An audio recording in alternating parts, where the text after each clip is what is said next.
Movie की शुरुआत होती है और हम दानवी नाम की एक लड़की को देखते हैं जो अपने स्कूल के लिए बारिश में भीगते हुए आगे बढ़ रही थी। स्कूल पहुंचने पर वो ऐसा सोचती है कि जल्द से जल्द क्लास खत्म हो जाए क्योंकि उसका पढ़ाई में मन बिल्कुल भी नहीं लगता। वो घड़ी की ओर देखकर वेट करने लगती है। तभी क्लास में मौजूद टीचर उसे किसी क्वेश्चन को सॉल्व करने के लिए बुलाते हैं, लेकिन वो ऐसा नहीं कर पाती तो उसके टीचर उसे बताते हैं कि उसके एग्जाम बहुत नजदीक आ गया है और इस तरह से तो वो फेल हो जाएगी। अब दानवी का डांट का कोटा पूरा हो चुका था। वो क्लास खत्म करके अपने घर पहुँचती है जहाँ वो अपना मोबाइल उठाकर अपने फेवरेट कॉमेडियन का शो देखने लगती है। यहाँ भी उसकी माँ उसे डांटती है और कहती है कि 2 दिनों में तुम्हारा एग्जाम होने वाला है और तुम्हें अपने एग्जाम को लेकर थोड़ा भी फिक्र नहीं है। ऐसा सुनने के बाद दानवी अपनी माँ की बातों को अनसुना करके अपनी एक फ्रेंड साई होंग के साथ क्लब चली जाती है, जहाँ पर वो दोनों बहुत ज्यादा मस्ती करते हैं और थक हार कर वो दोनों वापस अपने घर आ जाते हैं। अगले दिन हम दानवी को देखते हैं जो पूरी तरह से तैयार होकर अपना स्कूल बैग उठाकर एग्जाम देने के लिए जा रही होती है। उसकी माँ उसके बैग में खाने की कुछ चीजें रखती है और उसे ऑल द बेस्ट कहकर वहाँ से रवाना करती है। बस में जाते वक्त दानवी बहुत ज्यादा हड़बड़ाहट में थी क्योंकि उसे एग्जाम की टेंशन थी। इस कारण वो अपने छाते को बस में ही भूलकर उतर जाती है। स्कूल पहुँचने पर वो देखती है कि स्कूल के सारे स्टूडेंट के पेरेंट्स स्कूल के बाहर खड़े होकर अपने अपने बच्चों को ढोल नगाड़े बजाकर ऑल द बेस्ट कर रहे हैं। अब दानवी और ज्यादा डर जाती है और वो अब मन बना चुकी थी कि वो बिल्कुल भी एग्जाम नहीं देगी। इस कारण वो स्कूल से भागकर प्लेग्राउंड की तरफ आ जाती है क्योंकि उसे एग्जाम नहीं देना था।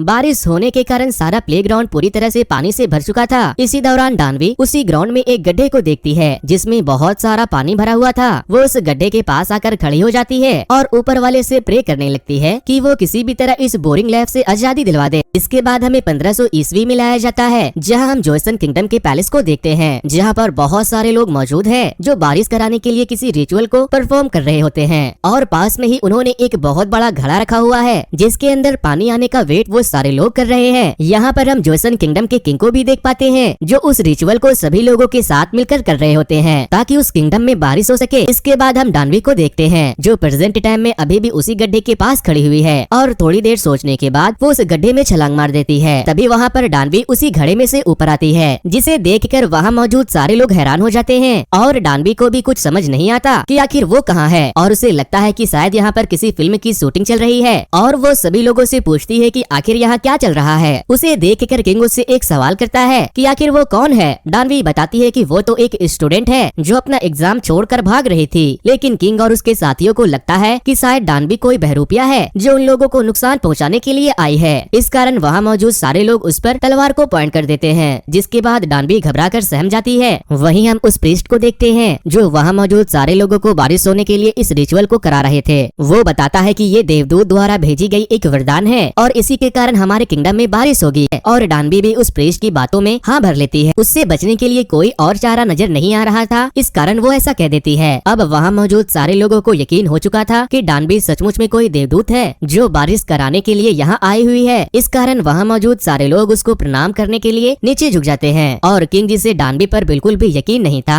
वो भी ना चाहते हुए अपनी आंख बंद करके उसे प्रणाम करने लगते हैं। और इस बीच दानवी मौका देखकर वहाँ से भागने लगती है। वो भागते हुए एक जगह जाकर छुप जाती है, लेकिन वहाँ भी उसे खतरा महसूस होता है। इस कारण वो वहीं पर रखे हुए कुछ स्कॉलर यानी कि टीचर के कपड़े पहनकर वहाँ से गुजर रहे कुछ टीचरों के साथ मिलकर आगे बढ़ती है। अब सारे टीचर लोग मिलकर किंग के पैलेस में जाते हैं जहाँ किंग ने सभी लोगों को बारिश कराने के लिए कोई नई तरकीब निकालने के लिए बुलाया था। किंग बताते हैं कि हमें अब साइंस और मैथ की मदद से बारिश करानी होगी और हमें पता लगाना होगा कि आखिर बारिश हो क्यों नहीं रही है, क्या हम टाइम को नहीं समझ पा रहे हैं या फिर बात कुछ और है। और इस बात का फायदा उठाकर दानवी सभी लोगों के बीच अपनी असली रूप में आ जाती है और किंग को बताती है कि वो मैथ में बहुत ज्यादा तेज है और वो उन लोगों की सारी प्रॉब्लम सॉल्व कर सकती है। इसके बाद किंग उसकी परीक्षा लेने के लिए उससे एक क्वेश्चन सॉल्व करने के लिए देते हैं जिसे आसानी से दानवी सॉल्व कर देती है। किंग ये सब देखकर बहुत ज्यादा हैरान था क्योंकि उस क्वेश्चन को वहाँ के बड़े बड़े टीचर सॉल्व नहीं कर पा रहे थे और दानवी ने उसे कुछ ही मिनटों में सॉल्व कर दिया और अब उसे यकीन हो जाता है कि दानवी सचमुच में मैथ में बहुत तेज है। यहाँ हमें पता चलता है कि जो क्वेश्चन दानवी ने सॉल्व किया है वो दानवी के स्कूल में हर एक छोटे क्लास के बच्चे के बाएं हाथ का खेल था। दानवी से इम्प्रेस होकर किंग उसे उस किंगडम का टीचर घोषित कर देते हैं, यहाँ तक कि वो किंग को भी पढ़ाएगी। किंग उसे बताते हैं कि अगर उसने इस किंगडम में बारिश कराने में उनकी मदद की तो वो दानवी को वापस प्रेजेंट टाइम में आसानी से भेज देंगे।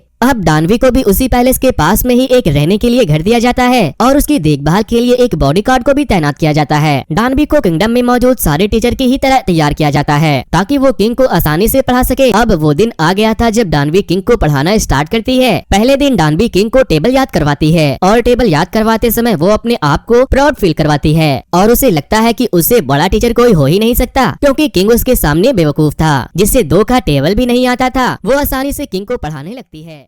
वहाँ मौजूद सारे टीचर भी अब डानवी से पढ़ने लगते हैं। इस दौरान डानवी साइंस की कुछ चीजों के बारे में भी किंग और टीचरों को बताती है और ह्यूमन बॉडी पार्ट्स के बारे में भी उन लोगों को बताकर वह वाई लूटने लगती है। ये देखकर डानवी बहुत ज्यादा खुश थी क्योंकि यहाँ पर उसे बहुत मान सम्मान मिल रहा था। एक दिन जब डानवी किंग को पढ़ा रही होती है तभी वहाँ पर उस किंगडम की क्वीन आ जाती है जो दरअसल किंग की बीवी भी थी। उसे देखकर डानवी पूरी तरह से शॉक हो जाती है क्योंकि क्वीन की शक्ल बिल्कुल डानवी की फ्रेंड साई होंग की तरह थी। इस कारण वो पूरी तरह से चौंक जाती है। उसे यकीन नहीं होता कि ऐसा कैसे हो सकता है। इस दौरान डानवी किंग को पसंद भी करने लगती है और वो उसे प्यार के बारे में भी बताती है। वो बताती है कि जब तुमको सच्चा प्यार होगा तो तुम्हारी धड़कन तेज हो जाएगी और दिल जोर जोर से धड़कने लगेगा जिसे तुम हाथ से छूकर भी महसूस कर सकते हो। दोस्तों, आपके साथ भी क्या कभी ऐसा हुआ है? अगर हुआ हो तो मुझे कमेंट करके जरूर बताना। ये सुनकर किंग भी उसकी बातों को सीरियस ले लेता है। किंग के साथ डानवी बहुत सिक्योर फील कर रही थी। इसके बाद हम किंग और डानवी को देखते हैं जो दोनों लोग मिलकर मैथ प्रॉब्लम सॉल्व कर रहे होते हैं। तभी किंग डानवी को कुछ संतरे देता है जिसे डानवी एक ही झटके में खा जाती है, जिसे देखकर किंग बहुत ज्यादा हैरान होते हैं और डानवी को डांटने लगते हैं क्योंकि उनके किंगडम में संतरे को कॉस्टली माना जाता था और उसे संभाल कर रखा जाता था। लेकिन डानवी ने संतरे को खा लिया था, इसीलिए किंग अब डानवी से बहुत नाराज थे। इस कारण वो उसे फुटबॉल ग्राउंड ले जाते हैं जहाँ वो बार बार फुटबॉल को पैरों से मारकर डानवी को लाने के लिए कहते हैं। इस कारण डानवी भी बहुत ज्यादा उदास हो जाती है और उसे किंग के ऊपर गुस्सा आ जाता है और वो किंग से कहती है कि आखिर वो एक संतरे के लिए उससे इतना मेहनत क्यों करवा रहे हैं। लेकिन किंग उसे कोई भी जवाब नहीं देता। थोड़ी देर के बाद दोनों थक हार कर उसी ग्राउंड में लेट जाते हैं और इसी दौरान किंग का एक हाथ डानवी के चेस्ट पर आ जाता है जिस वजह से डानवी थोड़ा अनकंफर्टेबल फील करती है और वो अपने चेस्ट से एक संतरा निकालकर किंग को दे देती है जो उसने चुराया था। किंग उसी रात डानवी को किंगडम के बाहर घुमाने का प्लान बनाता है और उसे अपने साथ ले जाने के लिए रेडी करवाता है। किंग जब अपने कपड़े पहन रहा होता है तब वो बहुत ज्यादा नर्वस फील कर रहा था क्योंकि उसकी धड़कन बहुत तेज हो चुकी थी और उसे लगता है कि शायद उसे डानवी से प्यार हो गया है, इसी वजह से उसकी धड़कन तेज हो गई है। इस डर के कारण वो पैलेस से बाहर ही नहीं निकलता और बाहर डानवी उसका वेट कर रही होती है। अगली सुबह हम क्वीन के फादर को देखते हैं जो इस किंगडम के प्राइम मिनिस्टर हैं, जो क्वीन को बताते हैं कि उन्होंने किंग के खाने में कुछ दवा मिला दी है जिस कारण क्वीन किंग के करीब जा सकती है। दरअसल किंग और क्वीन दोनों एक दूसरे के करीब बहुत कम ही आते थे और जब से डानवी आई है तब से किंग क्वीन की तरफ देख भी नहीं रहे थे। इस कारण प्राइम मिनिस्टर ने इस तरह का प्लान बनाया था। इधर हम देखते हैं कि वो खाना रेडी था जिसे किंग खाने वाले थे, लेकिन डानवी भी वही मौजूद थी। किंग सारा खाना डानवी को खिला देते हैं और उसे कल रात न आने के लिए माफी मांगते हैं। इधर हम क्वीन को देखते हैं जो अब किंग को बेहोशी की हालत में समझकर उसके दरबार में आ चुकी थी, जिसे देखकर डानवी वहाँ पर छिप जाती है और क्वीन किंग को सीड्यूस करने की कोशिश करती है, लेकिन किंग उसे मना कर देता है। इधर डानवी भी अब बेहोश होने लगी थी क्योंकि उसने वो नशीला खाना खा लिया था। अब डानवी की हालत बहुत ज्यादा खराब थी और क्वीन भी समझ चुकी थी कि वो बेहोशी वाला खाना डानवी ने खाया था। इस कारण वो वहाँ से चली जाती है। डानवी अब अजीब सी हरकतें करने लगती है। वो किंग के साथ अपने अंदर की फीलिंग जाहिर करती है। वो उसे बताती है कि वो उन्हें बहुत प्यार करती है और उनके गले लग जाती है और एक ही बेड पर जाकर सो जाती है। उसे जब होश आता है तो देखती है वो किंग के पास ही मौजूद है। इस कारण ही किंग उसे अपने घर तक छोड़ने के लिए कहता है। रास्ते में जब किंग डानवी को छोड़ने जा रहा था तो वो डानवी को बताता है कि वो यहाँ पर उसी के साथ रुक जाए क्योंकि वो उसे हमेशा अपने साथ देखना चाहता है। वो उसे बहुत सारी चीजें देगा, लेकिन डानवी उसे बताती है कि वो तो कुछ दिनों की यहाँ पर मेहमान है क्योंकि उसे अपने घर भी जाना है। उन दोनों की ये सारी बातें एक बहरूपिया भी सुन रहा होता है। दरअसल वो आदमी प्राइम मिनिस्टर का ही आदमी था जो प्राइम मिनिस्टर को जाकर बताता है कि डानवी और किंग बहुत करीब आ चुके हैं, जिस कारण हमें डानवी को किसी भी तरह किंग से सजा दिलवानी होगी क्योंकि किसी भी किंग के करीब एक आम लड़की कभी भी नहीं आ सकती थी।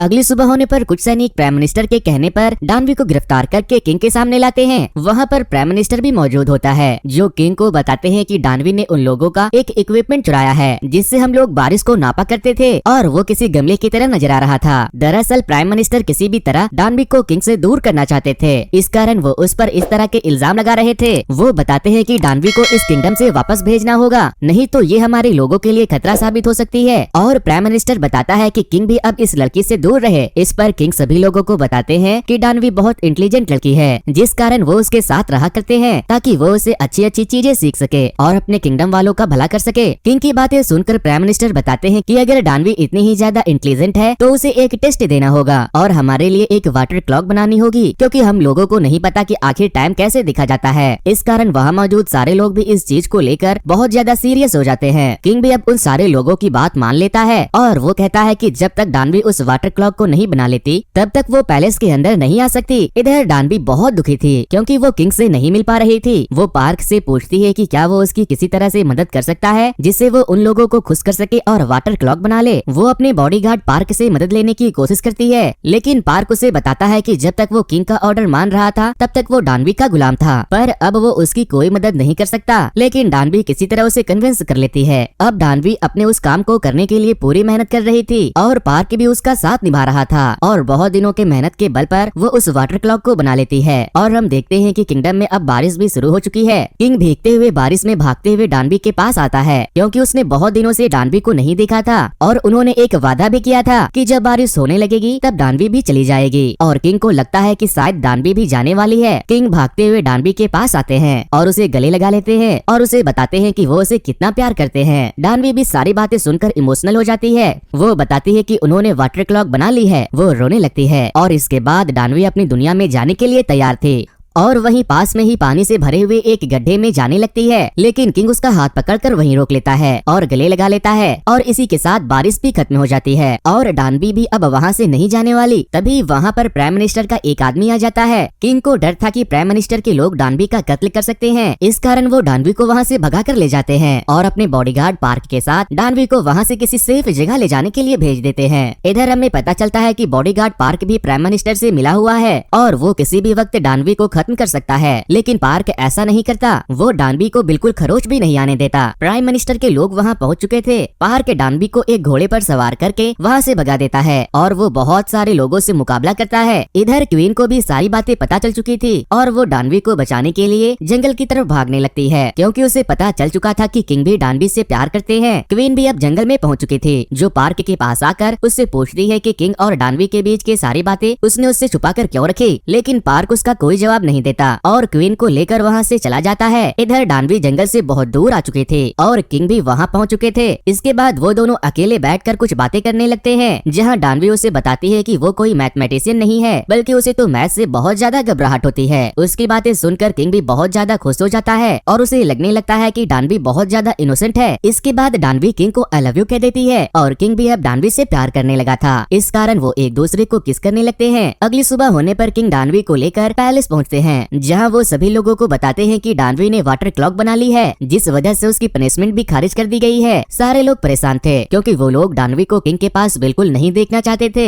इधर डानवी अब क्वीन के करीब आने लगी थी। वो अपने पास रखे हुए कुछ खाने की चीजें क्वीन को खिलाती है और क्वीन भी अब समझ जाती है कि डानवी एक इनोसेंट है और एक बहुत सीधी सादी लड़की है जो किसी का बुरा नहीं चाहती। क्वीन अब समझ चुकी थी कि किंग भी अब डानवी के प्यार में पड़ चुके हैं, इस कारण वो अब डानवी को किंग के हवाले कर देती है और किंग से भी कह देती है कि वो अब डानवी के साथ ही रहे। इस बात से नाराज होकर प्राइम मिनिस्टर क्वीन को समझाते हैं, लेकिन क्वीन उसकी किसी बात को नहीं मानती और खुद ही डानवी को तैयार करने लगती है ताकि वो किंग के पास जाकर उनके साथ बेड पर एक साथ सोए। इधर डानवी को कुछ भी नहीं पता था कि आखिर उसके साथ हो क्या रहा है, इस कारण वो वहाँ से भागने लगती है, लेकिन किंग वहाँ आ जाते हैं, जो उसे अपने साथ अपने कमरे में ले जाकर बेड पर सुला देता है और उसे गले लगा लेता है। लेकिन डानवी अभी भी नहीं समझी थी। इस दौरान किंग उसे बताता है कि ऐसी कोई बात नहीं है, वो दोनों सिर्फ एक दोस्त की तरह हमेशा रहेंगे। ये बात सुनकर डानवी भी उसी के साथ उसी बेड पर सो जाती है। इसके बाद किंग डानवी को बताता है कि वो किंगडम के लिए एक नई लैंग्वेज खोजना चाहता है और वो इसकी रिसर्च कई दिनों से कर रहा है। वो डानवी से इस चीज के लिए मदद मांगता है और डानवी भी बिना कुछ सोचे समझे उसकी मदद के लिए तैयार हो जाती है और वह दोनों लोग मिलकर एक नई लैंग्वेज बनाते हैं। इसके बाद किंग डानवी को लेकर अपने सीक्रेट रूम में जाता है, जहाँ उसने चारों तरफ कुछ सीक्रेट छुपा कर रखे थे और वहाँ पर हमें उन्हीं लैंग्वेज के कुछ पन्ने को देख पाते हैं जो उसी कमरे में मौजूद थे। किंग किंग डानवी को उसी कमरे में छोड़कर वहाँ से चला जाता है। तभी एक आदमी वहाँ आकर तलवार से डानवी पर अटैक कर देता है और डानवी वहीं बेहोश हो जाती है। वो आदमी डानवी को पूरी तरह से जलाकर राख करने के लिए उस कमरे में आग लगा देता है और वहाँ से चला जाता है। इधर किंग को भी पता चल चुका था कि उस रूम में आग लग चुकी है और उसे पता था कि डानवी वहाँ पर मौजूद थी। किंग डानवी को वहाँ से किसी तरह से बाहर निकाल लेते हैं। इसके बाद हम डानवी को देखते हैं जो पूरी तरह से ठीक है।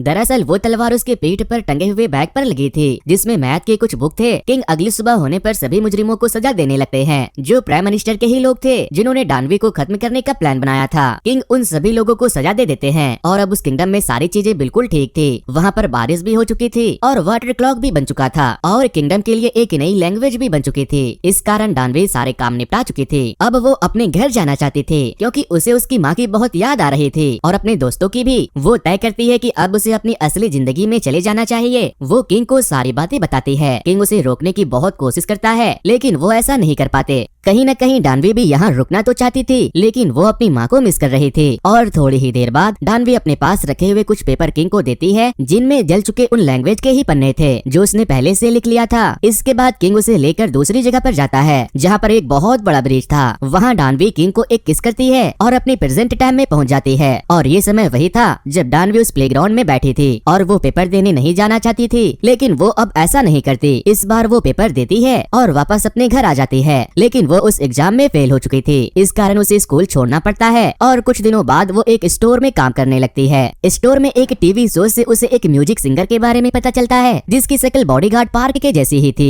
डानवी समझ जाती है कि पार्क इस जन्म में एक म्यूजिशियन बनकर आया है। डानवी अब आज का सारा काम खत्म करके अपने घर जाने के लिए निकल जाती है। रास्ते में बहुत तेज बारिश होने लगती है। डानवी को किंग की याद आने लगती है। तभी वहाँ पर एक लड़का आता है जिसके हाथ में छाता था और डानवी उस लड़के को देखकर पूरी तरह से चौंक जाती है क्योंकि उसकी शक्ल बिल्कुल किंग की तरह ही थी। वो लड़का उसे बताता है कि ये छाता उसने बस में छोड़ दिया था जब वो एग्जाम देने के लिए जा रही थी। और वो लड़का साथ में ये भी बताता है कि वो उसे कई दिनों से फॉलो कर रहा है और वो उसे बहुत पसंद करता है। ये सुनकर डानवी बहुत ज्यादा खुश हो जाती है और इसी के साथ ये मूवी यहीं पर खत्म हो जाती है।